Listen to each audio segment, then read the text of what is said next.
Good morning students. आज अपन important facts related to Coulomb's law पढ़ेंगे। इससे पहले वाले लेक्चर में आपको कूलम्ब्स लॉ और इसकी वेक्टर फॉर्म के बारे में बता दिया था मैंने।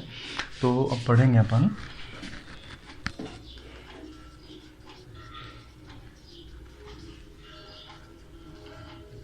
फैक्ट्स रिलेटेड टू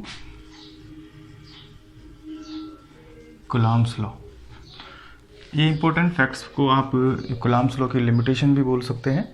तो इसके लिए इसका फर्स्ट लिमिटेशन होगी कि आपको जो चार्ज बताए थे Q1, Q2, ये दोनों चार्ज जो हैं वो स्टेशनरी होनी चाहिए। कहने का मतलब है कि दोनों में वेलोसिटी की वैल्यू होनी चाहिए ज़ीरो, स्टेबल होने चाहिए। इनमें मूवमेंट पॉसिबल नहीं है। अगर कहीं भी मूवमेंट होता है तो कूलम्ब्स लॉ अप्लाई नहीं होगा। स्टेबल चार्जेस पर ही कूलम्ब्स लॉ अप्लाई होता है।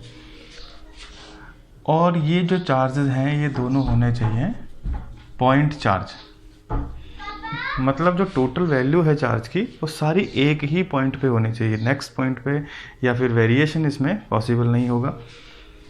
सेकंड लिमिटेशन है इसकी कि इन दोनों के बीच की जो डिस्टेंस थी r की वैल्यू जो है वो मिनिमम हो सकती है 10⁻⁻15 न्यूक्लियर रेडियस। इससे कम वैल्यू पे कूलम्ब्स लॉ अप्लाई नहीं होता है। थर्ड इसका लिमिटेशन है, देखिए कि ये जो कूलम्ब्स लॉ है वो थर्ड लॉ ऑफ न्यूटन को फॉलो करता है। आपको पता है third law of Newton action reaction के लिए आता है। तो आप यहाँ पे भी देखिए Q1 जो है वो Q2 पे फोर्स अप्लाई करता है और उतने ही अमाउंट का फोर्स Q2 भी अप्लाई करता है। तो ये थर्ड लॉ ऑफ न्यूटन को फॉलो करता है। अगला है इसकी लिमिटेशन फोर्थ। ये जो लॉ है वो इनवर्स स्क्वायर लॉ को भी फॉलो करता है। इनवर्स स्क्वायर लॉ का मतलब ये हुआ कि F is proportional to 1/r² होता है। फोर्थ आपको बताया था इनवर्स स्क्वायर लॉ। फोर्स जो है वो डिस्टेंस के स्क्वायर के इनवर्सली प्रोपोर्शनल होता है। ये इसकी फोर्थ लिमिट है।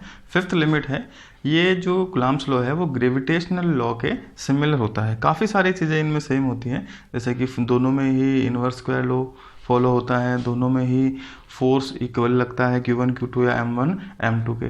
तो ये थी important facts related to Coulomb's law. अब इसमें देखिए ग्रेविटेशनल लॉ और इलेक्ट्रिक फोर्स या ग्रेविटेशनल फोर्स दोनों में कुछ रेशियो पूछ लिया जाता है।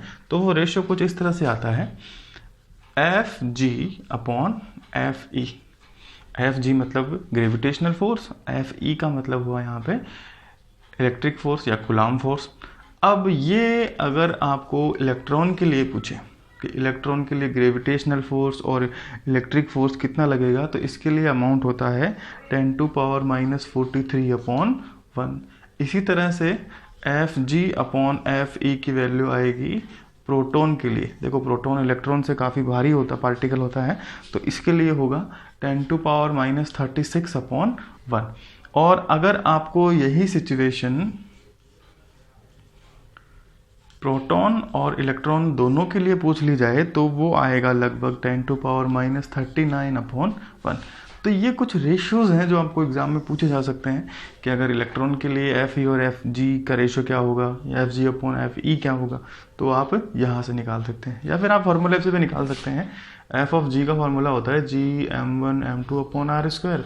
F(e) होता है K(q1, q2/r²। दोनों को आप जब डिवाइड करेंगे तो r² से तो r² कैंसिल आउट हो जाएगा, बचेगा m1 m2/k q1 and q2। ये दोनों कांस्टेंट वैल्यूज़ हैं m1 m2 और q1 q2। आपको इलेक्ट्रॉन और प्रोटॉन के लिए पता होती हैं, तो आप यहाँ से भी निकाल सकते हैं ये रेशियो।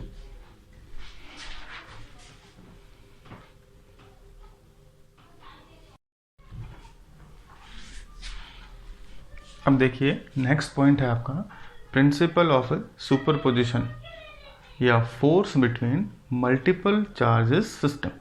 तो इसके लिए आपको बहुत सारे चार्जेस अज्यूम करने पड़ेंगे सिस्टम में। तो अपन ने एक सिस्टम अज्यूम किया है ये, और सिस्टम के ओरिजिन पे मैंने एक चार्ज अज्यूम किया है क्यू नॉट। इस क्यू नॉट को बोला जाता है टेस्ट चार्ज। देखिए टेस्ट चार्ज होता क्या है, टेस्ट चार्ज का मैग्नीट्यूड इतना होता है कि दूसरे किसी को इफेक्ट नहीं करता है और ये जो है सिर्फ कैलकुलेशन में यूज़ होता है, तो इसको आपने बोला टेस्ट चार्ज क्यू नॉट। यहाँ आपने चार्ज अज्यूम किया है Q1 Q2 और डैश डैश Qn तक n चार्जेस हैं आपके पास सिस्टम में, और इनका जो डिस्प्लेसमेंट वेक्टर है वो QR01 vector, R02 vector, R0n vector है, और जो फोर्स अप्लाई कर रहे हैं ये वो है F01 वेक्टर, F02 वेक्टर और F0n वेक्टर। तो इन सब के लिए अपन टोटल फोर्स की वैल्यू निकालेंगे। तो देखिए फोर्स की वैल्यू होती है K Q1 Q2 upon R square. First अपन Q1 और Q0 के बीच में लेंगे तो ये आएगा F01 वेक्टर, जिसकी वैल्यू होगी K Q0 Q1 R01 vector square और R01 कैप। यूनिट वेक्टर लगाना ही पड़ेगा आपको यहाँ पे। इसी तरह से Q2 के लिए आएगा F02 equals to K Q0 Q2 upon R02 vector square R02 cap, और सिमिलरली n वेक्टर के लिए आ जाएगा F0n vector equals to K Q0 Qn upon R0n square और R0n कैप। अब इन सब की टोटल वैल्यू निकालनी है। तो आप सबको पता है कि जो फोर्स होता है वो एक वेक्टर क्वांटिटी है, और वेक्टर क्वांटिटी के लिए जो एडिशन है वो वेक्टर सम ही होगा। तो यहाँ पे अपन इसका वेक्टर सम करेंगे तो ये आएगा F equals to F01 vector plus F02 vector और प्लस जैसे F0n vector. F vector equals to K Q0 Q1 upon R01 vector square R01 cap plus K Q0 Q2 R02 vector square R02 cap और plus similar dash dash K Q0 Qn upon R0n vector square और R0n cap. सब में से आपको दिखाई दे रहा होगा कि K और Q0 तो कॉमन आ रहा है, तो K की वैल्यू बाहर ले लेता हूँ मैं 1/4 पाई एप्सिलॉन नॉट, और Q0 बाहर आ गया। यहाँ बचा है Q1 upon R01 vector square R01 cap, Q2 R02 vector square R02 cap और plus similarly Qn upon R0। अब देखिए नेक्स्ट पॉइंट है आपका प्रिंसिपल ऑफ सुपरपोजिशन या force between multiple charges system. तो इसके लिए आपको बहुत सारे चार्जेस अज्यूम करने पड़ेंगे सिस्टम में। तो अपन ने एक सिस्टम अज्यूम किया है ये, और सिस्टम के ओरिजिन पे मैंने एक चार्ज अज्यूम किया है Q0। इस Q0 को बोला जाता है टेस्ट चार्ज। देखिए टेस्ट चार्ज होता क्या है, टेस्ट चार्ज का मैग्नीट्यूड इतना होता है कि दूसरे किसी को इफेक्ट नहीं करता है, और ये जो है सिर्फ कैलकुलेशन में यूज़ होता है, तो इसको आपने बोला टेस्ट चार्ज Q0।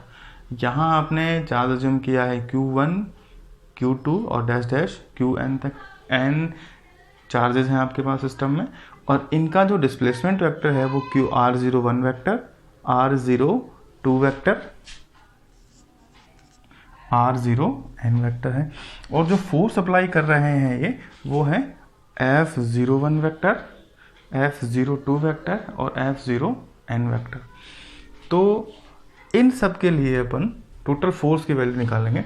तो देखिए फोर्स की वैल्यू होती है K Q1 Q2 upon R square.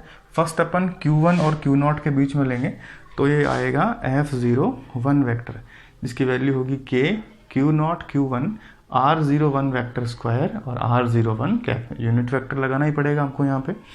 इसी तरह से Q2 के लिए आएगा F02 equals to K Q0 Q2 upon R02 vector square R02 cap, और सिमिलरली n वेक्टर के लिए आ जाएगा F0n vector equals to K Q0 Qn upon R0n square और R0n कैप। अब इन सब की टोटल वैल्यू निकालनी है। तो आप सबको पता है कि जो फोर्स होता है वो एक वेक्टर क्वांटिटी है, और वेक्टर क्वांटिटी के लिए जो एडिशन है वो वेक्टर सम ही होगा। तो यहाँ पे अपन इसका वेक्टर सम करेंगे तो ये आएगा f equals to f01 vector plus f02 vector और प्लस डैश डैश से f0n वेक्टर।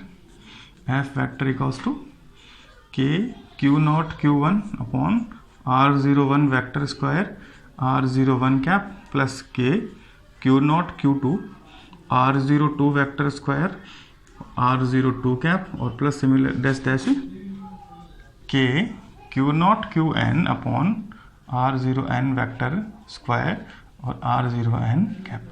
सब में से आपको दिखाई दे रहा होगा कि k और q0 तो कॉमन आ रहा है, तो k की वैल्यू बाहर ले लेता हूँ मैं 1/4 पाई एप्सिलॉन नॉट और q0 बाहर आ गया। यहाँ बचा है q1 upon r01 vector square r01 cap, q2 r02 vector square r02 cap और plus similarly qn upon r0। तो ये आपका कूलम्ब्स लॉ से फोर्स निकालने का पॉइंट था। अब आपको देख लीजिए यहाँ पे 1.13 तक के एग्जाम्पल्स सॉल्व करने हैं, तो इस पॉइंट तक आपके हो जाएंगे वो। और न्यूमेरिकल्स जो हैं वो भी आपको सॉल्व करने हैं, कुछ तो मैंने आपको लास्ट में बता दिए थे। इसके आगे के न्यूमेरिकल्स आप सॉल्व करेंगे, न्यूमेरिकल 1 to 6 तक आप यहाँ से सॉल्व कर सकते हैं। तो इतना काम आपको करना है, बाकी का अपन नेक्स्ट लेक्चर में पढ़ लेंगे। ठीक है, थैंक यू।